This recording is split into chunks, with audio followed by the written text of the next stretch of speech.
सर्वांना प्रथम नमस्कार. माझं नाव दीपक चांगदेव ठोंबरे.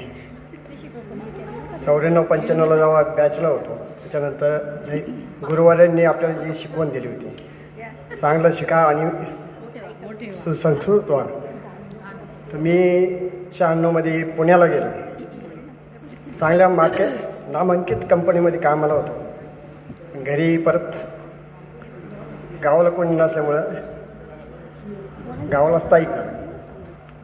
आणि माझा मुलगा आता 12वी सायन्सला BScला नाशिकला शिक्षण घेतो आहे. मुलगी मला वाटत नव्हतं मी पुण्यावरून गावाला येईल आणि माझी मुलगी इथं जय हनुमान विद्यालयामध्ये शिकेल. पण तो योगायोग म्हणायचं का मी पुण्याला ज्या कंपनीत कामाला होतो, हिंदुस्तान युनिलिव्हर म्हणून, जे आपण सर्व याच्यामध्ये यूज करतो आहे.